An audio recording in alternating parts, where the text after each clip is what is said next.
Este es el primer vídeo sobre el sistema de coordenadas tridimensional.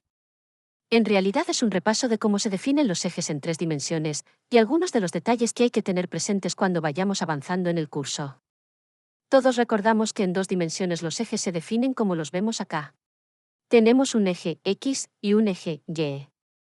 El eje X generalmente tiene el sentido positivo hacia la derecha. Y como lo ven ahí, se representa de color rojo. El eje Y tiene el sentido positivo hacia arriba y se representa de color verde. En algunos lenguajes de programación, el eje Y no necesariamente tiene el sentido positivo hacia arriba. Pero en matemática, formalmente este eje siempre tiene el sentido positivo hacia arriba. Como decíamos, el eje X se representa de color rojo y tiene una flecha en el lado positivo. Del mismo modo, el eje Y se representa siempre de color verde. Esos son los colores estandarizados de estos ejes, convenciones definidas y utilizadas ampliamente. El eje Y también tiene una flecha, en este caso la flecha está hacia arriba, por cuanto este es el sentido positivo del eje Y. Con respecto a los puntos, también a manera de repaso. Si estamos hablando de la coordenada X, por ejemplo, el número 9 se ve así. Y en la coordenada Y sería en vertical, como en el número 26. Resultando en el punto 9,26. Aquí otro ejemplo en el punto 22,11. Es importante tener muy claro dónde están los puntos, cuáles son los colores de los ejes, cuál es el sentido positivo en cada eje. Pasaríamos entonces a la parte en 3 dimensiones. Las posiciones de los ejes coordenados en 3 dimensiones varían con respecto a las que acabamos de ver en 2 dimensiones. En este caso tendríamos el eje X y el eje Y sobre lo que llamaríamos el plano de piso, mientras que el eje Z va hacia arriba en su sentido positivo. Vemos que una vez más el eje X es de color rojo, y tiene una flecha del lado positivo, y del lado negativo no tiene ninguna flecha. En este caso le hemos puesto un color más desvanecido para enfatizar que es en la parte negativa, sin embargo, siempre sea rojo y tenga la flecha hacia el lado positivo es correcto. Igual con el eje Y, de color verde, flecha siempre del lado positivo. Y por supuesto el eje Z, que se usa de color azul, y tiene la flecha hacia arriba, que es el lado positivo de este eje. Nótese que en el modelo cromático, RGB, los 3 colores primarios aditivos, tienen el mismo orden de los colores de los ejes coordenados. Es decir, el rojo, el verde y el azul, es el mismo orden estándar de los colores en RGB y de los ejes en 3 dimensiones. Para saber cuál es la correcta posición de los ejes, hay que definir cuáles son los sentidos positivos en cada uno. Por ejemplo, partiendo del semieje positivo, X. ¿Hacia qué lado estaría el eje positivo, Y?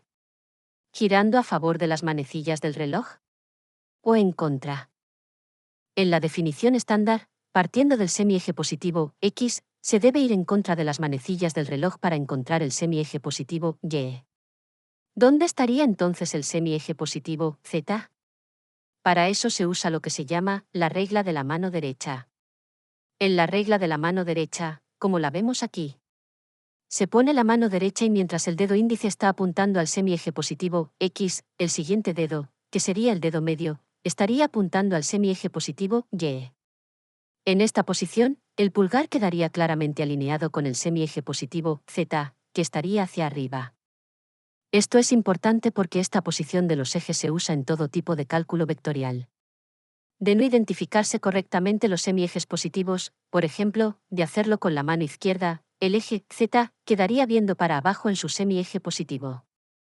O si partiendo de la dirección del semieje positivo, X, a favor de las manecillas del reloj se encontrara el semieje positivo, Y, se estaría en un error y los comportamientos de los vectores serían completamente otros. Por eso es importante tener claro que esta es la distribución estándar y normal, con la regla de la mano derecha como la vemos ahí. Hablemos ahora de los octantes, que es otra estandarización del espacio tridimensional cartesiano. En este caso, los ejes coordenados separan el espacio en 8 octantes. El primer octante se vería así.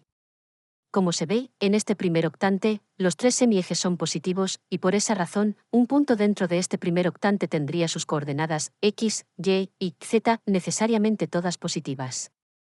El segundo octante estaría detrás de este, y como vemos, en este segundo octante, la coordenada y es siempre positiva y la coordenada x siempre es negativa. En todos los primeros 4 octantes, como se ve, 1, 2, 3 y 4 tienen la coordenada z positiva. El orden en que se van nombrando los octantes, como vemos, es también en contra de las manecillas del reloj. El tercer octante que vemos atrás, como se ve, tiene tanto el semieje x como el semieje y negativo y el semieje z positivo. Como hemos dicho ya, los primeros 4 octantes todos tienen el semieje z positivo. Por último, aquí en el cuarto octante, se tiene el semieje x positivo y el semieje y negativo. En la parte de abajo de esta configuración se encuentran los siguientes 4 octantes. Si nos vamos entonces a la parte de abajo de los ejes, vemos que el quinto octante estaría inmediatamente debajo del primer octante, y siguiendo las mismas configuraciones tendríamos el quinto, el sexto, el séptimo y el octavo octante. Esto completaría los 8 octantes de los que hemos conversado. Las relaciones entre las coordenadas, es decir, si las coordenadas x y y son positivas o negativas, queda análogo a lo que hemos visto en los primeros 4 octantes, los de arriba. Solo que en este caso, la coordenada z siempre será negativa, pues como ven, los 4 octantes están por debajo de la línea del piso, por así decirlo. Lo que vemos aquí entonces es que en el quinto octante, tanto la coordenada x como la coordenada y es positiva. En el sexto la coordenada y es positiva, pero la coordenada x es negativa. En el séptimo, tanto la coordenada x como la coordenada y son negativas, y en el octavo octante, la coordenada x es positiva, pero la coordenada y negativa. En todos los casos, en estos 4 últimos octantes, como se haya dicho, la coordenada z es negativa. Finalmente, aquí se ven los 8 octantes. Y con esto terminamos con las definiciones básicas y la estandarización de cómo se trabaja en un sistema de coordenadas cartesianas en el espacio tridimensional.